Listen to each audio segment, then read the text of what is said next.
예수님께서 십자가에 달려서 죽으신 지 3일 만에 부활하신 부활절입니다. 예수님께서 십자가에 달려서 돌아가시고 나서 예수님을 따르던 제자들마저 절망에 휩싸였습니다. 예수님을 따르던 그 3년 동안은 정말 행복한 시간이었죠. 어떤 사람은 업으로, 어떤 사람은 세리로, 또 삶 속에서 그다지 특별할 것 없이 하루하루의 일상을 보내고 하루하루의 생계를 걱정하며 살아갔던 사람들이 예수님의 부르심을 받고 예수님의 제자가 되고 나서 지금까지 경험해보지 못했던 놀라운 일들을 경험하기 시작합니다. 그러면서 정말 그 3년간 예수님과 함께 동행했고 함께 사역했던 그 3년간의 시간이 정말 꿈과 같았고 천국을 누리는 것 같은 그런 시간이었죠. 그런데 예수님께서 정말 무력한 모습으로 아무런 힘도 써보지 못하고 아무런 저항도 하지 못하고 아무런 그 발버둥도 치지 못한 채로 십자가에 못 박혀서 무력하게 죽으시는 그 모습을 보면서 제자들은 모두 다 도망하여 버리고 떠나버리고 부인하고 주님을 배신해 버렸습니다. 그런데 우리가 성경 말씀을 보면 예수님이 십자가 달린 그 순간에도, 그리고 예수님이 죽으시고 나서도 부활하기까지 여전히 주님을 떠나지 않고 있었던 몇몇 사람들이 있었죠. 그 중에는 몇몇 여인들이 있었습니다. 그들은 언제나 그 맨 앞에 서서 사역을 하던 제자들 뒤에서 묵묵히 주님을 섬기고 또 제자들을 돌보고 예수님을 따르면서 묵묵히 섬겼던 사람들입니다. 그래서 이제 안식일이 끝나자마자 예수님의 무덤으로 향합니다. 예수님의 시신에 뭔가 자기들이 할 수 있는 것이 없을까 고민하다가 여러 가지 유향과 또 향유를 가지고 예수님을 그 시신이라도 돌보기 위해서 무덤으로 향합니다. 그들은 누가 보아주지 않아도, 누가 칭찬해주지 않아도, 누가 인정해주지 않아도 그냥 있는 그대로 예수님의 모습을, 예수님을 있는 그대로 따랐던 순수한 그런 마음을 가지고 있었죠. 그들의 그 순수한 사랑으로 인해서 예수님이 부활하신 첫 순간에 그들은 결국 가장 먼저 제자들보다도 그들이 먼저 예수님을 만날 수 있었습니다. 바로 그 안에 있는 그 마음 가운데 있는 그 순수한 사랑, 설레이는 마음, 주님을 향한 어떤 조건 없는 사랑들이 결국엔 부활하신 주님을 가장 먼저 만나는 그런 영광을 누릴 수 있도록 그렇게 만들었죠. 우리가 때로는 하나님을 만나기 참 어렵습니다. 우리가 하나님을 믿는다고 하지만 하나님을 만나는 일이 정말 어렵고 힘들 때가 많습니다. 아마도 일생을 살아가면서 내가 하나님을 만난 경험을 과연 몇 번이나 할 수 있을까? 정말 손에 꼽을 만큼 어려운 일이죠. 그런데 왜 우리가 하나님을 만나기 어려울까? 생각해 보면 바로 우리의 마음이 먼저 굳어졌기 때문입니다. 마음이 굳어지면 그저 우리가 처음에는 순수한 사랑을 가지고 정말 주님을 향해서 100% 조건 없는 그런 사랑으로 주님을 섬겼다면 우리의 마음이 서서히 굳어지기 시작할 때 우리는 다른 제자들처럼 하나님을 향한 사랑에 조건이 달라붙기 시작합니다. 하나님, 나를 이렇게 해주시면 내가 하나님을 열심히 섬기겠습니다. 하나님, 내가 기도하는 이 기도 제목을 들어주시면 내가 하나님을 따르겠습니다. 하나님, 나를 이 정도의 위치에 오르게 해주십시오. 그러면 내가 하나님을 위해서 열심히 뭔가를 할 수 있을 것 같습니다. 이런 우리는 자꾸 주고받는 그런 조건적인 사랑에 자꾸 얽매이게 되어버린다는 겁니다. 그래서 하나님이 나에게 무엇을 주시는지, 하나님이 나에게 주시는 그것에 따라서 우리의 반응이 달라지죠. 그래서 때로는 하나님이 내가 원하는 걸 주시지 않을 때 우리는 하나님을 바로 원망해 버립니다. 하나님, 도대체 계시기는 한 겁니까? 도대체 살아계시기는 한 겁니까? 내가 믿는 것이 정말 허황된 것은 아닙니까? 내가 이것을 그렇게 원했는데 나보고 맨날 하나님의 자녀라고 맨날 이야기하면서 도대체 내가 지금 당장 이것이 필요한데 왜 주지를 않습니까? 왜 주지를 않습니까? 왜 한마디 응답도 없습니까? 내가 이렇게 절망의 상황 가운데 놓여져 있는데 도대체 왜 아무것도 말씀하시지 않고 왜 아무것도 주시지 않습니까? 라고 쉽게 원망할 때가 많이 있죠. 그러나 우리가 오늘 이 말씀을 통해서 이 부활절에 함께 생각해 봐야 될 것은 우리 마음 안에 주님을 향한 원망의 마음과 주님을 향한 뭔가 떼쓰는 마음 이전에 우리 마음 안에 뭔가가 결여되어 있지는 않은가 한번 좀 생각해 봤으면 좋겠습니다. PPT 하나 넘겨주시죠. 그림 하나를 좀 소개해 드리겠습니다. 이 스위스 작가 웨젠 비르낭이라는 사람의 그 무덤으로 달려가는 베드로와 요한이라는 그림입니다. 제가 이 그림을 언제 봤냐면 한 20년 전에 프랑스 파리의 그 오르쉐 미술관이라는 곳을 방문을 했는데 거기서 우연히 이 그림을 발견했어요. 근데 미술관이니까 얼마나 많은 그림들이 있습니까? 얼마나 더 유명한 뭐 고흐의 그림들도 있었고 굉장히 유명한 우리가 교과서에서 볼 만한 그런 그림들이 쫙 있었어요. 그런데 제가 이 그림을 보면서 굉장히 깊은 감명을 받았습니다. 이 웨젠 비르낭이라는 사람은 여러분들 들어보셨나요? 잘 못 들어보셨죠. 예. 그래도 어느 정도 유명하긴 하지만 아마 여러분들 모르는 화가일 겁니다. 저도 몰랐고요. 근데 이 그림을 보면서 감명받은 이유가 이 안에 이 예수님 부활절에 예수님께서 부활하신 소식을 듣고 무덤으로 달려가는 이 두 제자 베드로와 요한의 모습을 통해서 우리 신앙의 가장 깊은 곳에 있는 그 하나님을 향한 마음들을 좀 읽을 수 있었습니다. 여러분 누가 베드로이고 누가 요한인지 쉽게 가늠이 가시나요? 예. 젊은 사람이 요한이고 좀 주름이 많고 흰머리가 있는 사람이 베드로겠죠.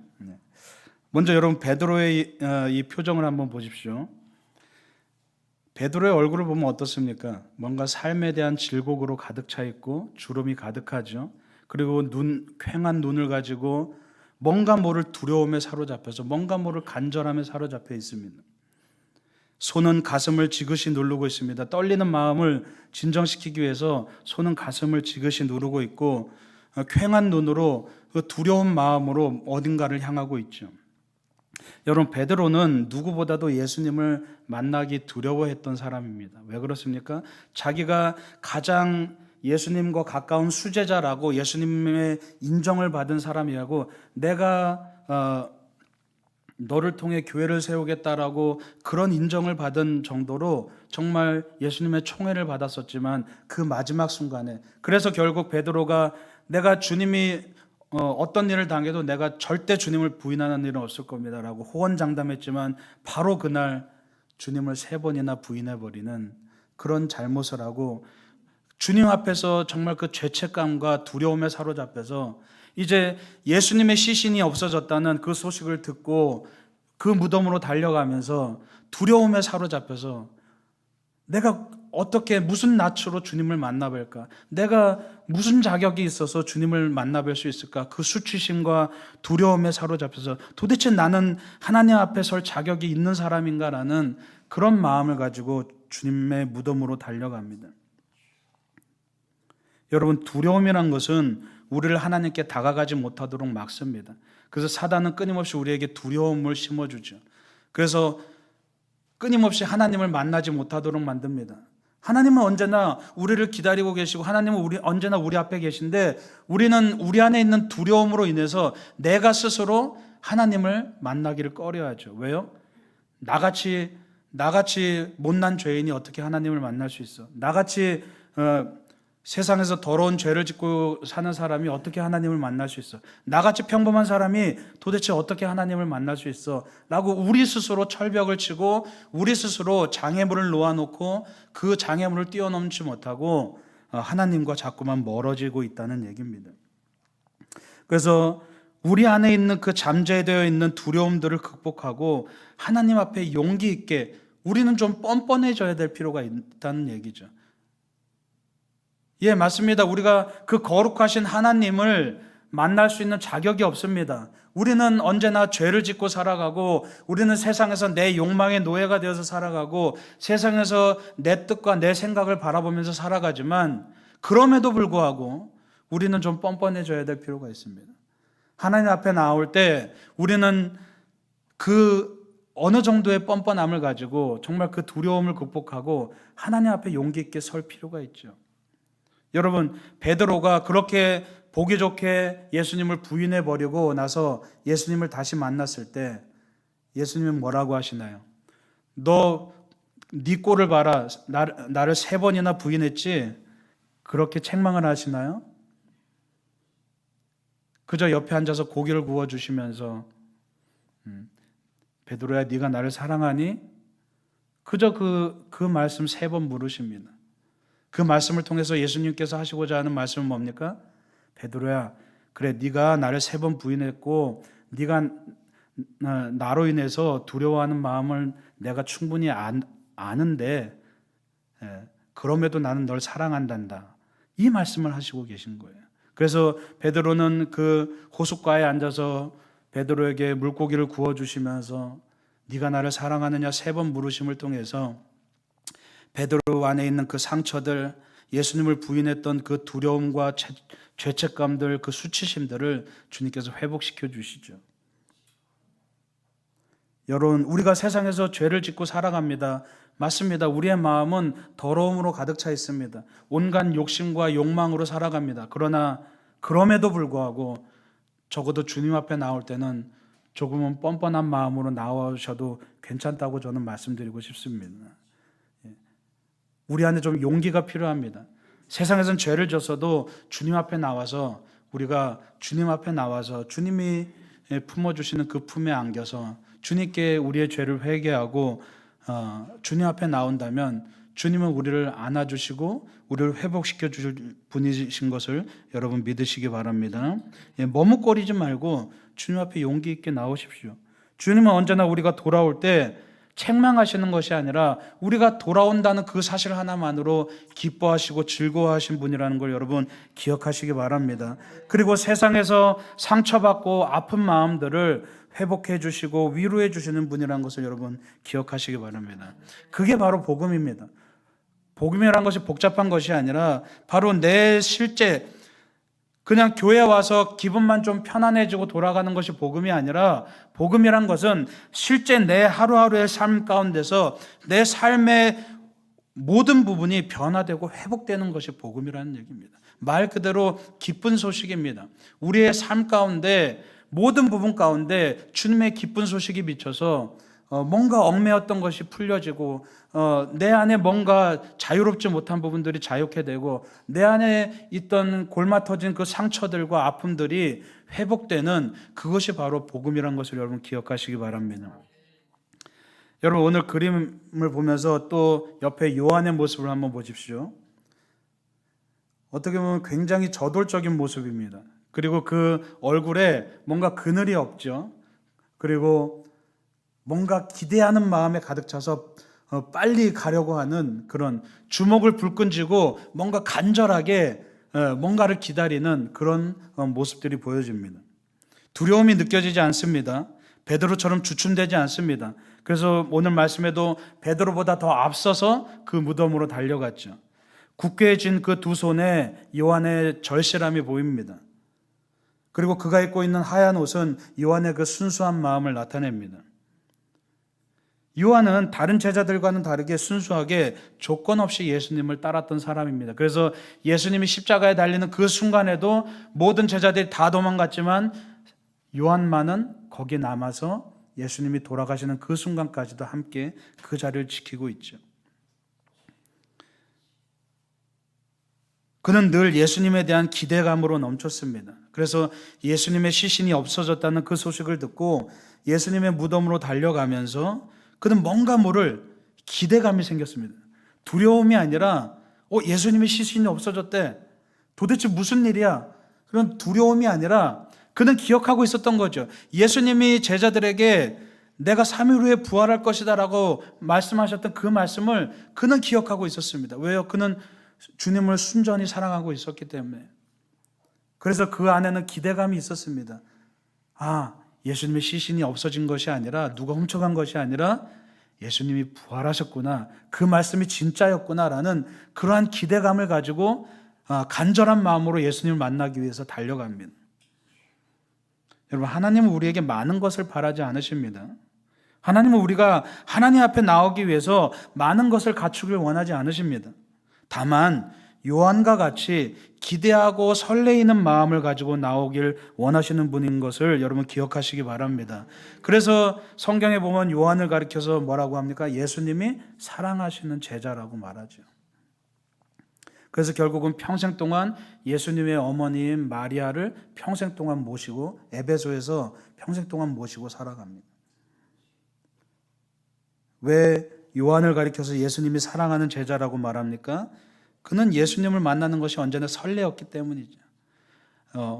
예수님을 만날 때 예수님을 섬기면서 잣대가 없었습니다. 뭔가 재고 계산하고 평가하는 그런 것들이 없었습니다. 조건적인 사랑이 없었습니다.